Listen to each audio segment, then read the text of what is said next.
Un proyecto científico entero terminó hecho pedazos por orden del presidente de Estados Unidos. Y no fue por accidente. Lo que comenzó como una idea ambiciosa terminó en una decisión política que borró equipos, planos y años de trabajo en cuestión de días. Primero, el proyecto arrancó con buenas intenciones, científicos, fondos y objetivos claros, como cuando una familia junta dinero para arreglar la casa.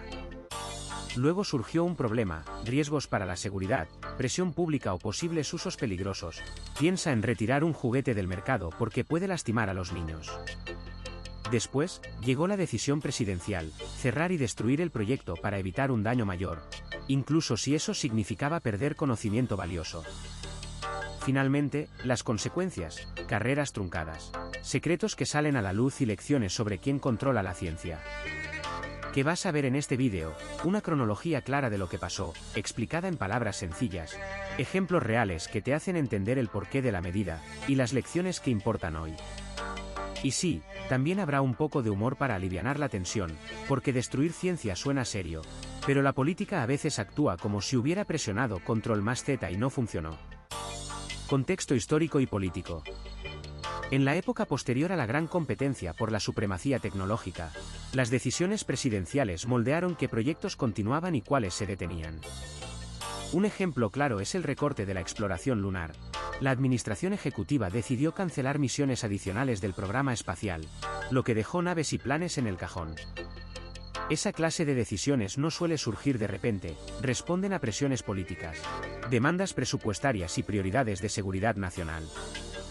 Durante conflictos o tensiones internacionales, el gobierno tiende a privilegiar lo que considera esencial para la defensa.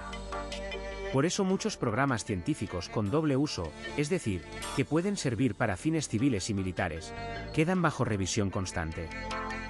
En la práctica eso significa más clasificación de documentos, menos acceso público y, en ocasiones, el cierre o la destrucción de equipos que podrían ser sensibles.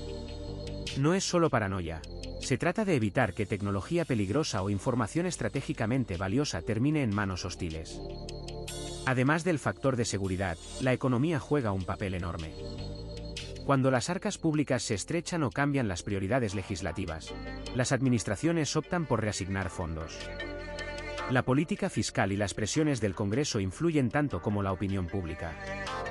Por ejemplo, tras los primeros grandes éxitos de un programa, la sociedad puede perder interés y los políticos pueden decidir invertir en ayudas sociales, gasto militar u otras promesas electorales. Así, proyectos que parecían vitales pierden impulso y se cancelan. A veces se desmantelan instalaciones completas porque mantenerlas costaría demasiado. Es un poco como comprar un coche deportivo y luego venderlo porque llegó la hipoteca, doloroso pero práctico. No hay que olvidar el componente ideológico. Los presidentes y sus equipos traen visiones distintas. Algunos priorizan la investigación abierta y la cooperación internacional, otros prefieren el control estricto y el aislamiento. Cuando un proyecto choca con la imagen pública que una administración quiere proyectar, puede ser eliminado o silenciado. También influyen los escándalos. Un experimento con problemas éticos o salidas de control puede empujar a la Casa Blanca a ordenar su fin para evitar un daño político mayor. A veces la orden tiene matices legales y de responsabilidad civil, otras veces es un movimiento puramente político para mostrar mano dura. Finalmente, el contexto internacional establece marcos y acuerdos que afectan decisiones internas. Tratados, inspecciones y la presión diplomática pueden obligar a desmantelar instalaciones o destruir material sensible. La acción presidencial en estos casos busca cumplir compromisos exteriores y reducir riesgos de escalada. Con frecuencia se mezcla la prudencia con el cálculo político, y si bien puede parecer drástico, desde la perspectiva de seguridad nacional y de imagen ante aliados y rivales, a menudo es la opción menos mala. Un toque de humor no viene mal. En política, a veces el botón de destruir se aprieta más por razones humanas que por razones científicas. El proyecto, objetivos y alcance. Su objetivo principal fue crear una capacidad científica capaz de resolver un problema concreto mediante herramientas nuevas y aplicables en la vida real. Buscaba desarrollar desde prototipos hasta procedimientos operativos, es decir, no solo la idea, sino también la manera práctica de usarla. Por ejemplo, si la meta fuera mejorar la detección de contaminantes, el equipo no solo diseñaría el sensor, sino también las instrucciones para que un hospital o una planta de tratamiento lo use sin volverse loco. Un poco de papel y mucha práctica. En alcance se definieron varias etapas claras y ordenadas: concepción, diseño, pruebas en laboratorio, ensayos en entornos controlados y preparación para desplegar la solución. Primero se decide qué se quiere lograr, luego se construye una versión pequeña para comprobar que funciona, después se prueba con condiciones reales y, al final, se prepara el salto al uso cotidiano.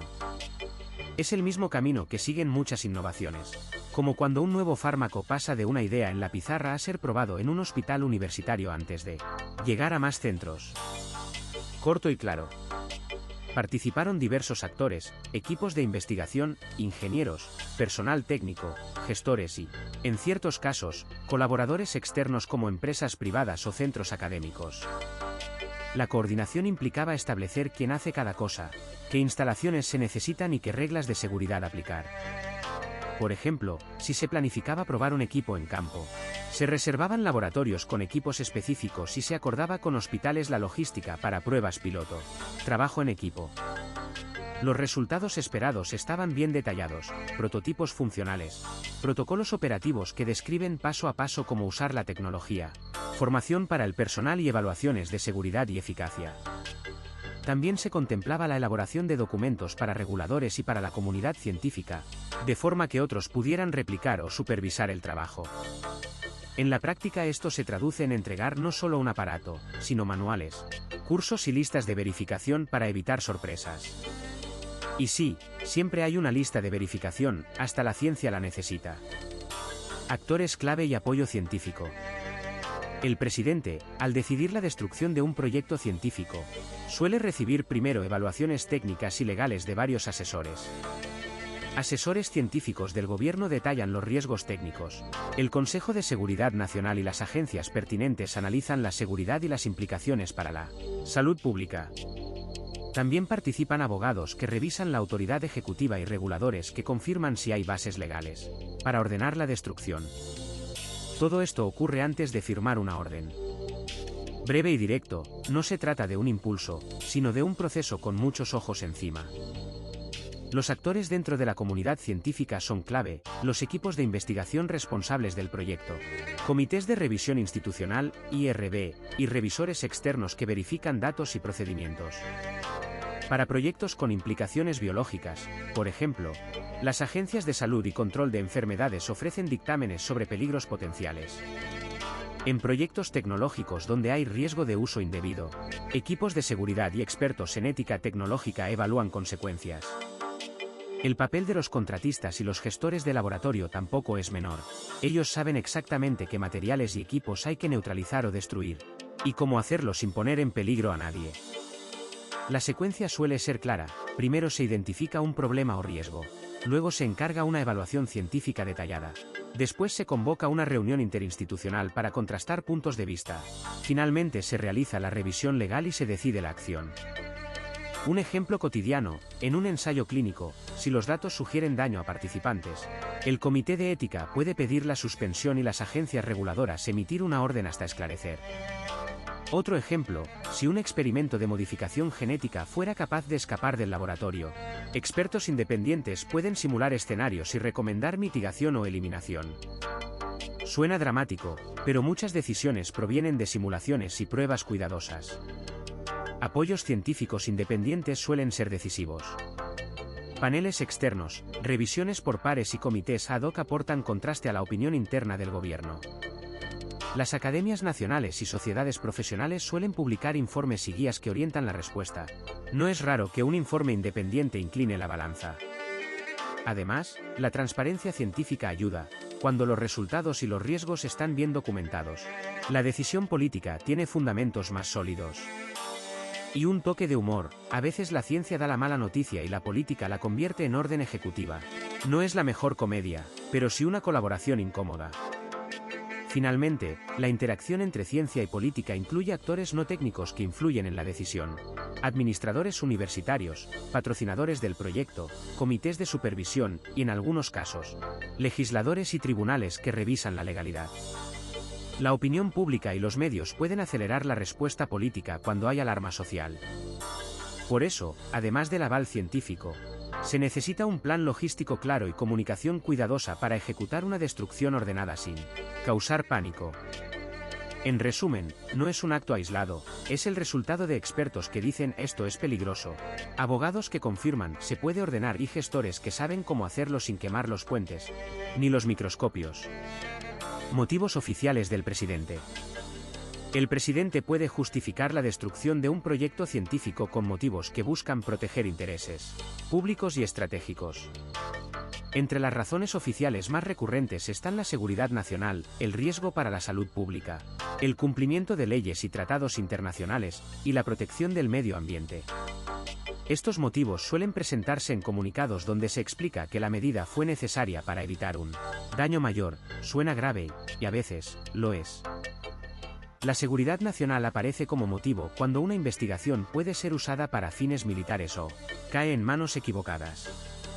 Un ejemplo real y claro fue la decisión presidencial de terminar con el programa de armas biológicas y ordenar la eliminación de agentes y equipos relacionados. La justificación fue que la investigación representaba un riesgo si se desviaba hacia usos bélicos. En términos sencillos, es como desconectar una herramienta peligrosa antes de que alguien sin entrenamiento la utilice y cause daño. Las agencias de defensa y seguridad suelen ser las que explican técnicamente el peligro, pero la explicación pública se traduce en palabras simples: proteger al país. La protección de la salud pública también es un motivo frecuente.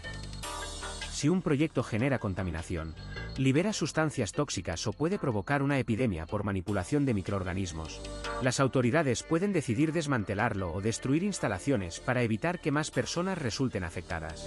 Por ejemplo, cuando una instalación queda contaminada con sustancias peligrosas, su desmantelamiento puede ser la única opción segura. Es parecido a clausurar y demoler una cocina que provoca incendios recurrentes para que nadie más se queme. En estas situaciones intervienen agencias como la EPA o los centros de salud pública, que evalúan el peligro antes de recomendar medidas drásticas. El cumplimiento de leyes y compromisos internacionales es otro motivo oficial.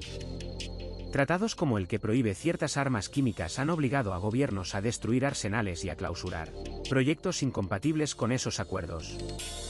La justificación oficial no suele ser emocional. Se apela al respeto de obligaciones legales y a la estabilidad internacional. Además, cuando un tribunal determina que una investigación viola normas, la Casa Blanca puede ordenar la paralización o destrucción de equipos para acatar sentencias y evitar litigios costosos. También figuran motivos prácticos y administrativos, recortes presupuestarios, cambios de prioridad política o duplicidad de esfuerzos. Un proyecto puede considerarse redundante o demasiado caro y entonces se decide cerrarlo. A veces la decisión se explica con términos como reasignación de recursos o eficiencia. No siempre se trata de un peligro inminente, otras veces es una decisión fría de gestión. Y sí, a veces la razón oficial suena más diplomática que contundente, como cuando se dice que algo se destruye por interés público, y la gente piensa que quizás simplemente nadie quería pagar la factura. En la comunicación oficial suele mezclarse la técnica con apelaciones sencillas: proteger vidas, cumplir la ley, evitar riesgos. Eso ayuda a que la población entienda por qué se tomó una medida extrema. Claro, siempre habrá debates y críticas. Algunos preguntan si la orden fue realmente necesaria o si existían alternativas menos drásticas. Pero cuando la explicación presidencial apela a la seguridad, la salud o compromisos internacionales, el mensaje público intenta dejar claro que la decisión, por dura que parezca, busca evitar un daño mayor. Motivos ocultos y teorías alternativas. Existen casos bien documentados en los que programas o archivos científicos fueron destruidos o escondidos por decisiones de altos mandos, y eso ayuda a entender por qué alguien con poder podría ordenar algo así. A veces la orden no viene del gabinete entero sino de una sola autoridad, otras veces se disfraza como limpieza administrativa o ahorro de espacio cuando en realidad hay motivos más sensibles.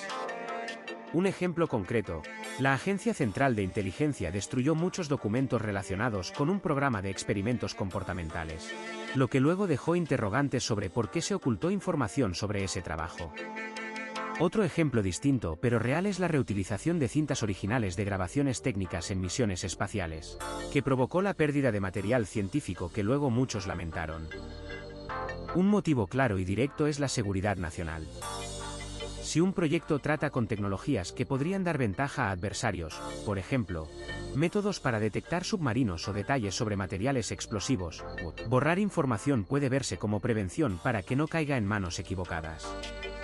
Es una decisión pragmática, aunque dura. También ocurre cuando la investigación puede revelar vulnerabilidades internas, como fallos en infraestructuras críticas. En esos casos se prioriza evitar pánico o abuso sobre la transparencia total. Otro grupo de motivos tiene que ver con la política y la economía. A veces intereses privados presionan para que no se publique un hallazgo que dañaría a una industria poderosa. Otras veces un gobierno actúa para proteger alianzas estratégicas o para no perder apoyo político. Casos en el mundo de la salud muestran que resultados negativos de estudios clínicos han sido ocultados por compañías farmacéuticas. Ese patrón explica por qué sospechar de órdenes de destrucción no es descabellado cuando hay dinero de por medio. También están las razones de reputación. Si la publicación de un proyecto deja en evidencia decisiones erróneas del Ejecutivo, borrar pruebas evita un escándalo electoral o diplomático, aunque eso implique una pérdida científica importante. Las teorías alternativas que surgen tras la destrucción de un proyecto van desde lo plausible hasta lo extravagante. Entre las explicaciones razonables están la coordinación con aliados extranjeros para eliminar riesgos, la eliminación de experimentos que ya no funcionan o la falta de fondos que obliga a cerrar y archivar material de forma descuidada. Entre las menos probables pero populares aparecen ideas de conspiración, encubrimientos masivos para ocultar pruebas de daño ambiental, acuerdos secretos con corporaciones, o incluso manipulaciones para beneficiar contratos de defensa. Algunas teorías resultan ser en parte ciertas, otras se desinflan cuando aparecen registros, correos o testigos. El caso de los documentos destruidos por la agencia de inteligencia demostró que lo que primero parecía una teoría loca tenía componentes verificables, lo que alimenta la desconfianza pública. Para evaluar qué explicación tiene más peso conviene seguir una cronología clara: quién ordenó, qué instrucción exacta se dio, qué materiales se destruyeron y qué copias de respaldo existían. Buscar testigos, protocolos de cadena de custodia y registros administrativos ayuda mucho. También es útil comparar con ejemplos previos de censura o supresión en ámbitos científicos. Si el patrón coincide con presiones industriales o motivos de seguridad nacional conocidos, la hipótesis gana credibilidad. Y si todo falla, la regla práctica es sencilla: pedir pruebas. Porque sin documentos o testimonios fiables, las mejores teorías no dejan de ser eso, teorías. Un poco de escepticismo y otro poco de sentido común ayudan más que creer en tramas de película. Impacto científico y ético. La orden de destruir un proyecto científico suele interrumpir de inmediato experimentos en curso, eliminar colecciones únicas y borrar registros que tardaron años en acumularse. En la práctica eso significa la pérdida de muestras biológicas, datos crudos y equipos caros. Por ejemplo, cuando se detuvo y desmanteló un programa ofensivo de armas biológicas por decisión ejecutiva, muchas instalaciones tuvieron que limpiar y destruir cultivos y materiales que ya no podían conservarse. La consecuencia científica es clara: sin muestras ni datos, resulta imposible reproducir resultados o aprovechar hallazgos para usos pacíficos. Y el conocimiento acumulado desaparece con mayor facilidad que una nota en un escritorio desordenado. A corto plazo, investigadores pierden proyectos, becas y tiempo irrecuperable. Algunos abandonan la línea de investigación y otros se reorientan a campos distintos. Un caso real de cancelación a gran escala en otro ámbito provocó una fuga de talento, con científicos que se mudaron al extranjero para continuar su trabajo. Eso muestra cómo una decisión política puede redistribuir capacidades científicas a nivel internacional. También se dañan colaboraciones. Laboratorios en otros países que dependían de datos o material del proyecto quedan varados y deben rehacer experimentos o esperar años para nuevos recursos. Ethically, la destrucción ordenada por un líder plantea preguntas sobre la responsabilidad hacia participantes, trabajadores y la sociedad. Cuando hay muestras humanas o datos personales implicados, es necesario garantizar que se respeten los consentimientos otorgados. De lo contrario, se vulnera la confianza de pacientes y voluntarios. Los precedentes de estudios con graves fallos éticos han enseñado que la opacidad y la eliminación de evidencias agravan el daño y la desconfianza pública. Además, el personal técnico que ejecuta la orden puede sufrir dilemas morales: seguir instrucciones que destruyen trabajo valioso o resistirse y arriesgar su puesto. No es una situación cómoda. Para colmo, la comunidad científica exige transparencia para evaluar riesgos y beneficios. Destruir todo sin explicación alimenta teorías y sospechas. En términos prácticos, las repercusiones éticas y científicas se despliegan en fases. Primero viene la acción inmediata: cerrar laboratorios, incinerar o descontaminar materiales, revocar permisos.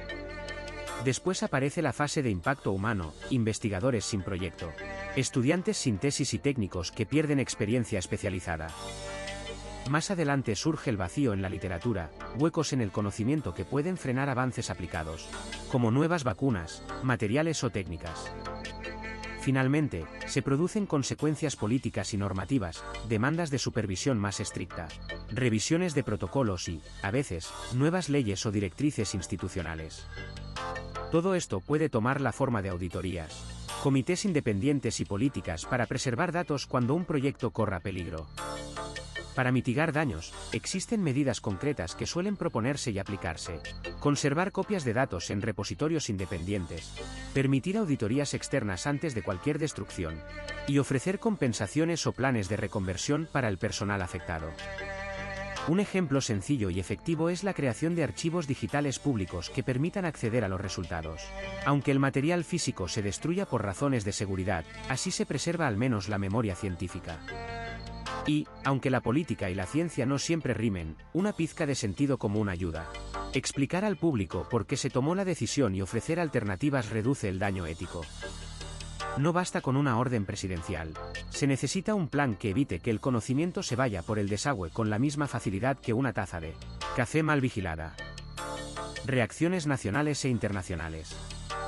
La orden presidencial provocó en cuestión de horas una cascada de respuestas dentro del país, que fueron desde la sorpresa hasta la indignación. Los medios nacionales reproducen declaraciones oficiales, entrevistas con expertos y reportajes sobre el impacto local. Cortes, legisladores y sindicatos suelen pedir explicaciones. Algunos representantes exigen audiencias y otros buscan limitar el poder ejecutivo mediante controles y debates públicos. Mientras tanto, comunidades que dependían del proyecto, empleados, contratistas y universidades, empiezan a calcular pérdidas prácticas y a organizar mesas de emergencia. Esto genera no solo ruido en la radio y la televisión, sino también llamadas formales entre oficinas gubernamentales. Y sí, hay memes. Muchos. Por parte de la comunidad científica nacional, la reacción tiende a ser intensa y organizada. Asociaciones profesionales, como academias y sociedades científicas, suelen publicar comunicados pidiendo transparencia y acceso a la información sobre por qué se destruyó el proyecto. También es habitual ver cartas abiertas firmadas por investigadores y peticiones públicas para recuperar datos o muestras cuando sea posible. En paralelo, universidades revisan acuerdos con agencias federales. Laboratorios intentan salvar materiales o transferirlos a otras instituciones. Y algunos científicos recurren a la vía legal para proteger derechos de propiedad intelectual o salvar datos críticos. Todo esto en un carrusel de correos, reuniones y, en ocasiones, comparecencias ante comisiones. Las reacciones internacionales combinan diplomacia y prensa extranjera. Gobiernos aliados pueden manifestar preocupación por la seguridad, la transparencia o el impacto en colaboraciones conjuntas, y no es raro que las embajadas pidan explicaciones formales. Organizaciones multilaterales y redes científicas internacionales también observan el caso con atención. Organismos como UNESCO o asociaciones científicas globales suelen recalcar la importancia de la cooperación y la continuidad en la investigación. En la práctica, esto se traduce en comunicaciones oficiales, notas diplomáticas y, a veces, la suspensión temporal de proyectos compartidos hasta que se esclarezcan las razones. Las revistas científicas internacionales pueden dedicar editoriales críticos. La reputación del liderazgo científico del país puede resentirse más de lo que a un comunicado le gustaría admitir. La cronología típica de las respuestas muestra fases claras y prácticas. Al principio hay reacciones inmediatas, titulares, comunicados y presión pública. Poco después aparecen acciones concretas, demandas, revisión de contratos, audiencias en comisiones y medidas administrativas para salvaguardar materiales o datos. Finalmente, en el mediano y largo plazo emergen consecuencias estructurales: pérdida de confianza de socios extranjeros, dificultades para atraer talento internacional y riesgo de que futuras colaboraciones se negocien con cláusulas más estrictas.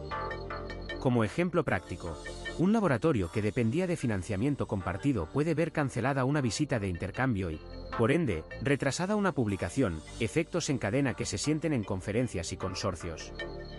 No es el fin del mundo, pero sí el inicio de muchas reuniones de seguimiento. Consecuencias legales y políticas. Un fallo presidencial que ordena la destrucción de un proyecto científico suele desencadenar una cascada de reacciones legales casi de inmediato. Lo primero es que los afectados, investigadores, universidades o empresas contratistas, pueden acudir a los tribunales federales en busca de medidas cautelares para detener la ejecución de la orden. La ley permite pedir una orden judicial preliminar cuando se alega que una acción gubernamental viola derechos constitucionales o contratos. Así, un juez puede suspender temporalmente la destrucción mientras se resuelve el fondo del asunto. Además, si el proyecto era propiedad privada o financiado por subvenciones con condiciones contractuales, sus titulares pueden alegar una toma ilegal y reclamar compensación bajo la Quinta Enmienda. No es una afirmación gratuita, es el mecanismo habitual cuando el Estado priva a alguien de su propiedad sin el debido proceso. En paralelo a los pleitos, emerge la arena política. Los congresistas pueden iniciar audiencias públicas, emitir citaciones y recortar o condicionar fondos a las agencias responsables. El resultado puede ser un doble efecto: por un lado, presión para justificar la decisión presidencial; por otro, cambios prácticos en la financiación de investigación. Los comités del Congreso tienen poder real para investigar y, si encuentran irregularidades, recomendar reformas o sanciones administrativas. Y aunque el presidente goza de amplias facultades en asuntos de seguridad nacional, esas facultades no son absolutas. Los órganos legislativo y judicial actúan como contrapesos y eso se nota rápidamente cuando hay polémica. No faltan consecuencias laborales y contractuales más inmediatas. Investigadores pueden invocar cláusulas de sus contratos, demandar por incumplimiento y reclamar daños por la pérdida de años de trabajo. Las universidades suelen demandar para proteger su propiedad intelectual y su reputación. En algunos casos la presión lleva a acuerdos extrajudiciales, compensaciones, reubicación de proyectos o transferencias de datos a terceros seguros. También existe el riesgo de investigación penal si hay indicios de que la orden se usó para favorecer intereses privados o para ocultar conductas ilegales, aunque la invocación de inmunidades ejecutivas complica cualquier proceso contra altos funcionarios. En el ámbito internacional las repercusiones son palpables y prácticas. Si había socios extranjeros, estos pueden suspender colaboraciones, exigir compensaciones o elevar protestas diplomáticas. Además, la confianza científica global se erosiona y las alianzas se vuelven cautelosas. A nivel institucional, revistas y financiadores suelen exigir auditorías y transparencia, y no es raro que se implementen nuevas normas de supervisión para evitar decisiones unilaterales en el futuro. El efecto sobre la comunidad científica incluye un enfriamiento de la cooperación, movimientos de talento hacia instituciones privadas o extranjeras, y una cultura más defensiva en la gestión de datos y materiales sensibles. Finalmente, hay un aspecto práctico y un poco irónico. Destruir un proyecto no borra las consecuencias legales que trae, y mucho menos la memoria institucional.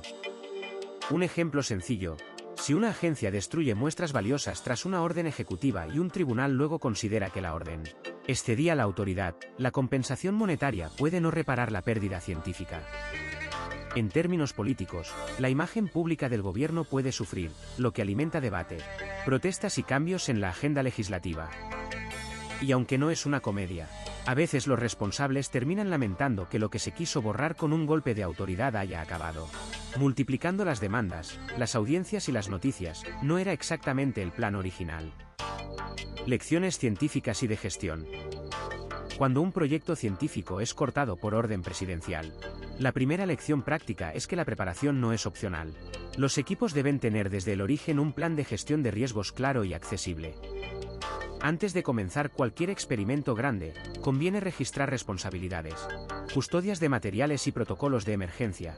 Así se evita que muestras valiosas o datos queden a la deriva si hay que parar todo de inmediato. Un ejemplo sencillo y real es el uso de repositorios de código y datos públicos, como GitHub para código y Zenodo o repositorios institucionales para datos, que permiten recuperar resultados y métodos aunque el laboratorio físico deje de existir. En la fase de diseño también se aprende que la modularidad científica salva proyectos. Diseñar experimentos en bloques independientes y documentar cada paso con protocolos estandarizados evita que la destrucción de una parte borre toda la investigación. Copias de seguridad en múltiples ubicaciones geográficas. Formatos abiertos para los archivos y control de versiones son prácticas que no suenan glamurosas, pero funcionan. Y sí, un respaldo en la nube es como un paraguas extra, poco elegante, pero milagroso cuando llueve política. Cuando llega la orden de destrucción, la prioridad científica y humana cambia, protección de personas primero, y luego del conocimiento. Procedimientos operativos estándar, SOP, listas de inventario actualizadas y registros de cadena de custodia permiten parar experimentos de forma segura y documentar qué se destruyó y por qué. Esto es crucial para mantener la integridad científica. Si no hay registro fiable, nadie podrá replicar ni evaluar los hallazgos. Pequeña nota con humor, no es el mejor momento para experimentar con recetas nuevas en el laboratorio. Después del cierre, la etapa de recuperación ofrece otras lecciones: abrir los datos disponibles, publicar resultados negativos y someter los hallazgos a revisiones independientes ayuda a preservar valor científico incluso cuando el proyecto físico ya no existe. También conviene negociar acuerdos previos con universidades o bancos de datos para la custodia temporal de materiales y archivos en caso de emergencia. Apoyar a las personas afectadas, reubicación, fondos puente, reconocimiento de autoría, es parte de la gestión responsable. Sin científicos bien tratados, la recuperación será lenta y costosa. Finalmente, la experiencia enseña que la gobernanza y la comunicación importan tanto como la ciencia misma. Mapear a los stakeholders, practicar ejercicios de crisis, involucrar asesores legales y tener transparencia hacia la sociedad construyen confianza y reducen el impacto de decisiones políticas drásticas. Una cultura de documentación, redundancia y ética convierte un posible desastre en una lección útil. Suena idealista, pero también práctico. Y sí, la planificación puede que no evite todas las órdenes presidenciales, pero al menos evita que el conocimiento se vaya por el desagüe junto con el experimento. ¿Qué hubiera pasado si no se hubiera detenido? La orden presidencial de destruir un proyecto científico habría cortado en seco una cadena de trabajo que estaba produciendo resultados, protocolos y experiencia práctica. Si no se hubiera detenido, el equipo habría seguido recopilando datos, afinando métodos y resolviendo problemas técnicos uno por uno.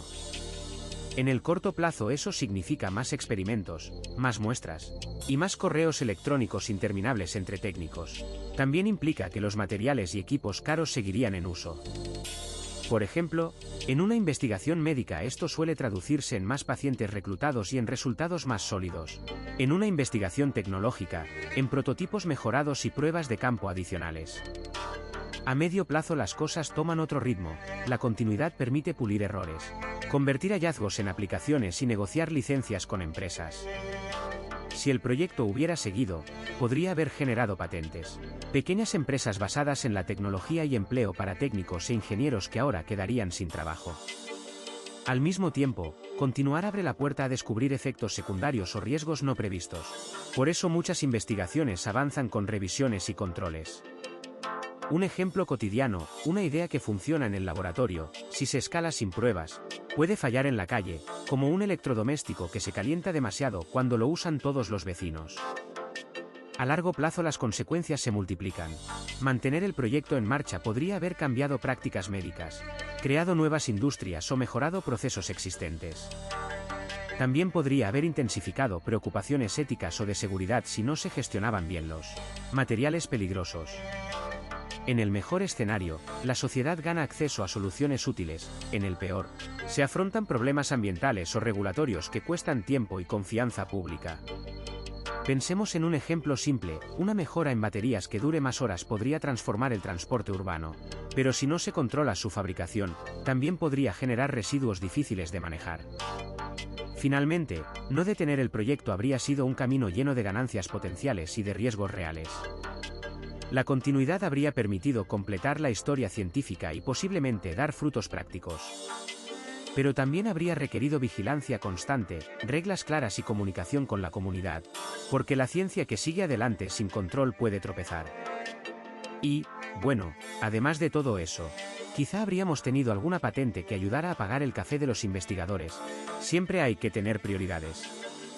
En resumen, un proyecto que nació con buenas intenciones, destinado a explorar y resolver problemas, fue cancelado por la Casa Blanca cuando surgieron dudas sobre seguridad, costos y presión política.